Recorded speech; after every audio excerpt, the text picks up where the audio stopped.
সম্মানিত ভাই, আল্লাহ রাসূলের সহধর্মিণী হযরত আয়েশা সিদ্দিকা রাদিয়াল্লাহু তাআলা আনহা হাদিস বর্ণনা করেছেন। নবী করিম সাল্লাল্লাহু আলাইহি ওয়াসাল্লাম হযরত আয়েশা এবং সাহাবীদেরকে অর্ডার করলেন, হুকুম করলেন।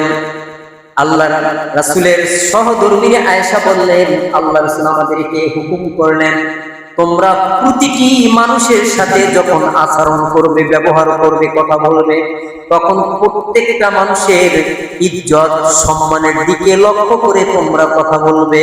সুবহানাল্লাহ বলেন। এখন এই সিস্টেম আমাদের মধ্যে নাই। এখন আমি একটা প্রশ্ন করি, বাংলাদেশের পার্লামেন্ট, ওটার নাম কি? বাংলায় কি বলে? সংসদ ভবন। ওখান থেকে সবকিছু আইন পাস হয়, ঠিক কিনা? এখন বলেন তো, বাংলাদেশের মধ্যে অগণিত মসজিদ আছে, আল্লাহর ঘর। এই আল্লাহর ঘর বড় না, সেই পার্লামেন্ট, সেই সংসদ ভবন বড়? কোনটা বড়? আল্লাহর ঘর। এটা এক কথায় আপনার আমার মানতে হবে। কথা বলেন না, এটার মধ্যে কোনো ভেজাল আছে? এক কথায় আপনার আমার মানতে হবে, এটা হচ্ছে আল্লাহর ঘর। এই পার্লামেন্টে যা আইন হবে, এখান থেকে যা হবে, যা আইন পাস করা হবে, এটা সকলের মানতে হবে, কিচ্ছু করার নেই। আপনি মানেন না মানেন আপনার ব্যাপার, কিন্তু এখান থেকে যা পাস হবে, যা কিছু বলা হবে, সবকিছু আপনার আমার মানতে হবে। আর ওটা হচ্ছে দুনিয়ার আইনে, দুনিয়ার চলার জন্য ওখান থেকে আইন পাস করা হয়, ওই অনুযায়ী আমাদের সকলের চলতে হবে। কিন্তু ইসলামের দৃষ্টিকোণ থেকে যে আল্লাহর ঘর মসজিদ, এই পার্লামেন্ট থেকে, এখান থেকে যা কিছু ঘোষণা হবে, যা কিছু বলা হবে, সব কিছু আপনার আমার অ্যাকসেপ্ট করতে হবে, গ্রহণ করতে হবে। এটা ডিনাই করার মতো কেউ নেই। এজন্য আল্লাহ রাসূল এই কথাটাই বলে দিয়েছেন যে প্রত্যেকটা মানুষের সঙ্গে তুমি যে আচরণ করবে, তার সম্মান কেমন, তার ইজ্জত কেমন, সেদিকে লক্ষ্য রেখে তোমার তার সাথে কথাবার্তা বলতে হবে। সর্বপ্রথমে ধরেন আল্লাহর ঘর মসজিদের একজন খতিব সাহেব, তার যে সম্মান, তার যে ইজ্জত, তার যে কদর, সেই দিকে লক্ষ্য রেখে তার সাথে আচরণ করতে হবে।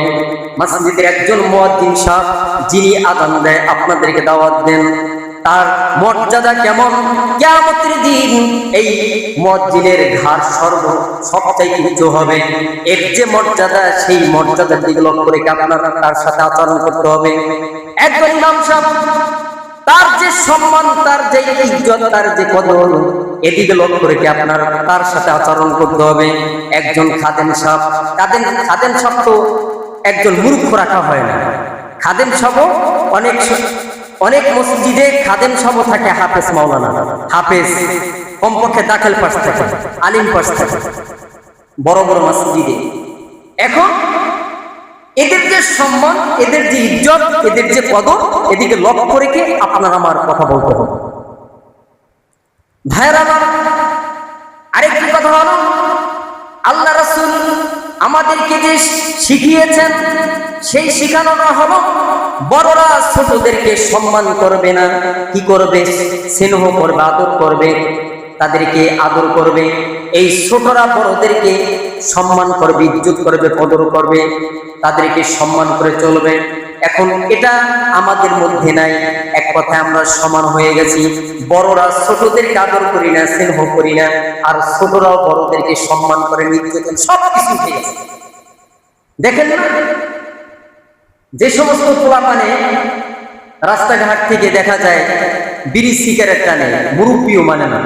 এটা বুঝতে হবে আপনার আমার কামাজ।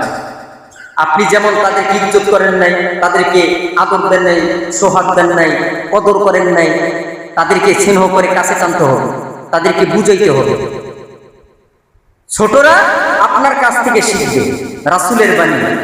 আল্লাহ রাসূল ছোটদেরকে সালাম দিছে না? এখন আপনি বড় হয়েছেন, ছোটদেরকে সালাম দেন না, তাহলে রাসূলের আদর্শ মানছেন? মানলেন না।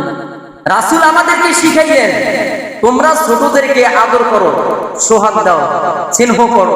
আবার ছোটরা বড়দেরকে সম্মান করবে, ইজ্জত করবে, কদর করবে, সম্মান করে আপনাকে সালাম দিয়ে পাশ দিয়ে চলে যাবে মুরব্বি। এই বর্তমানে এই সিচুয়েশন বর্তমানে নাই, সবকিছু বিলীন হয়ে যাইতেছে, কেমন আদব কায়দা উঠে গেছে। আপনি আপনার পিতার সঙ্গে আপনি কিভাবে আচরণ করবেন সেটা আল্লাহ রাসূল শিখিয়ে দিয়েছেন। আপনার মাতার সঙ্গে আপনার মার সঙ্গে কিভাবে আচরণ করবেন সেটা আল্লাহ তাআলা শিখিয়ে দিলেন। আপনি একজন কাজের লোকের সাথে কিভাবে আচরণ করবেন নমনীয় ভাবে সেটা আল্লাহ তাআলা শিখিয়ে দিয়েছেন, নবী শিখিয়ে দিলেন।